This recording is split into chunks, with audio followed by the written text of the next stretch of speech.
সরকারি তহবিলের যথাযথ ব্যবহার ৬২ মিলিয়ন পাউন্ড কোথায় এবং কিভাবে ব্যয় হয়েছে। লন্ডনের টাওয়ার হ্যামলেটসে কেয়ার সেবা প্রদানকারী প্রতিষ্ঠান অ্যাপাসনকে ঘিরে নতুন করে বিতর্ক শুরু হয়েছে। লন্ডন বাংলা প্রেস ক্লাবে আয়োজিত এক সংবাদ সম্মেলনে প্রতিষ্ঠানের সিইওর পদত্যাগ, পূর্ণাঙ্গ ফরেনসিক তদন্ত এবং ট্রাস্টি বোর্ড পুনর্গঠনে চ্যারিটি কমিশনের হস্তক্ষেপ দাবি করা হয়েছে। বক্তারা জানান ২০১৭ থেকে ২০২২ সালের মধ্যে কাউন্সিলের সঙ্গে চুক্তির ব্যয় ৫ মিলিয়ন পাউন্ড থেকে বেড়ে ৬২ মিলিয়ন পাউন্ডে পৌঁছায়। এই ৬২ মিলিয়ন পাউন্ড কোথায় এবং কিভাবে ব্যয় হয়েছে তার চুলচেরা তদন্ত দাবি করা হয়। স্বাধীন তদন্ত প্রতিবেদনে অভ্যন্তরীণ নিয়ন্ত্রণ ব্যবস্থার দুর্বলতা এবং জালিয়াতির ঝুঁকির কথাও উল্লেখ রয়েছে। সংবাদ সম্মেলনে অভিযোগ করা হয়, অল্প সময়ে ১০ জন সিনিয়র ম্যানেজার ও পরিচালক প্রতিষ্ঠান ছেড়েছেন। ২০২৩ সালে সিইওর বিরুদ্ধে আনুষ্ঠানিক অভিযোগ দায়ের হলেও তা অভ্যন্তরীণভাবে নিষ্পত্তি করা হয় বলে দাবি করা হয়। এদিকে প্রায় ৫০ জন কর্মী টাওয়ার হ্যামলেটস কাউন্সিল, সিকিউসি এবং চ্যারিটি কমিশনে চিঠি দিয়ে তদন্তের আহ্বান জানিয়েছেন।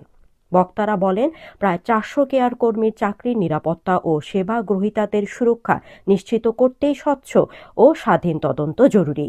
তারা আশা করছেন সংশ্লিষ্ট কর্তৃপক্ষ দ্রুত পদক্ষেপ নেবে এবং প্রতিষ্ঠানে জবাবদিহি ও স্থিতিশীলতা নিশ্চিত হবে। আপাসানের নিয়ে জনস্বার্থের উদ্যোগে ও কেয়ার কর্মীদের কাজের নিশ্চয়তার কামনায় এই সংবাদ সম্মেলন, এবং আমাদের মেইন দাবিটা হচ্ছে যে সিওর পদত্যাগ করা এবং আরেকটা ডিটেলস ফরেনজিক তদন্ত ও ট্রাস্টি বোর্ডের পুনর্গঠনের জন্য চ্যারিটি কমিশনের হস্তক্ষেপের দাবি। এই মর্মে আমরা চাইতেছি যে কেয়ারকারদের জব এবং এই সব কিছু সংরক্ষিত করার জন্য লন্ডন বারো of tower Hamlet council, charity commission and care quality commission তিনটাই এই ইয়েতে হস্তক্ষেপ করা এবং এটার সমাধানে আসা। সিও হচ্ছেন গিয়ে আপাসানের মাহমুদ হাসান এমবি। উনি অর্গানাইজেশনের পদত্যাগ করার কারণে আমরা বলতেছি যে নিরপেক্ষ তদন্তের কারণে। এই তদন্ত যদি নিরপেক্ষ হইতে হয় তাহলে অবশ্যই তার চিফ এক্সিকিউটিভ যদি থাকেন বহল, তাহলে তো নিরপেক্ষ হওয়ার সম্ভাবনা নেই। এটা আমাদের দাবি। আমি সিনিয়র ম্যানেজার, আগে আমি কাজ করেছি 18 বছর আপাসানে, এবং আমার কলিগেরা সবাই আপাসানে কাজ করেছেন এবং বিভিন্ন কেয়ারার আমরা রিপ্রেজেন্টেটিভ করতেছি, কেয়ারারদেরকে কেয়ারার অর্গানাইজেশন থেকে আসছেন ওনারা। তো আপনাদের অবগতি জানাচ্ছি যে কয়েক মাসের মধ্যে আপাসানে বিভিন্ন অসঙ্গতির কারণে অল্প সময়ের মধ্যে 10 জন সিনিয়র ম্যানেজার ও পরিচালক এবং একজন পরিচালক সহ গুরুত্বপূর্ণ পর্যায়ের ম্যানেজার ও কর্মীরা আপাসান কেয়ার কর্মী প্রতিষ্ঠান ত্যাগ করেন। এখন এদের মধ্যে কয়েকজন চাকরির মেয়াদ দিবেন 15 বছর থেকে 25 বছর আপাসানে কাজ করেছেন। অনেক দীর্ঘ সময় একজন মানুষ কাজ করে, অত সহজে তো অর্গানাইজেশন ছেড়ে যাবে না যদি তাদেরকে ওই রকম সিচুয়েশনে বাধ্য না করা হয়। তো এই কারণে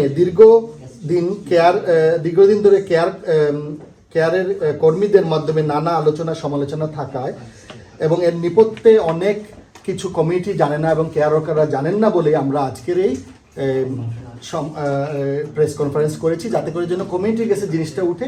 এবং আমাদের সবচেয়ে আবেদন, আপনাদের যারা সাংবাদিক ভাই বোনেরা আছেন এখানে কাজ করবেন, তারা যেন এই জিনিসটা কমিউনিটির কাছে পৌঁছে দেন এবং তারা যেন এই জিনিসগুলো সাহায্য করেন সঠিক তথ্য বাইর হওয়ার জন্য। আমি বিভিন্ন কারণে দেখেছি যখন অনিয়ম হচ্ছে এবং আমার সাথে কলিগরা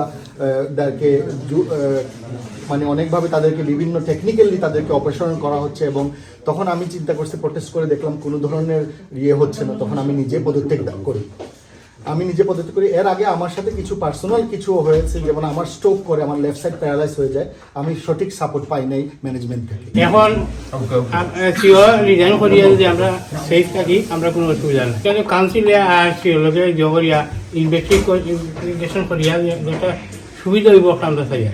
আমরা মেইন টার্গেট হলো আমরা কেয়ারার সেফ থাকো, খাম সেফ থাকো।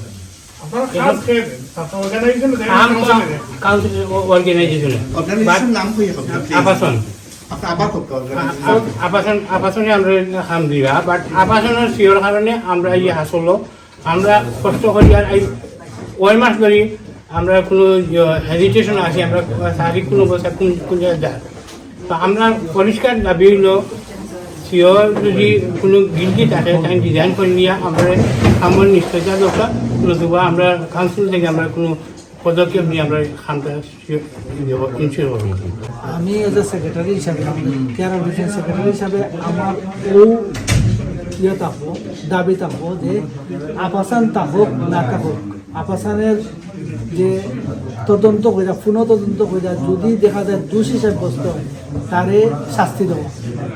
আর এর প্রেক্ষিতে যদি আপাসার বন্ধ হয়ে যায়, আমি চাই আমার কেয়ারের যারা বাই বলেছি তারার জব সিকিউর থাকবে।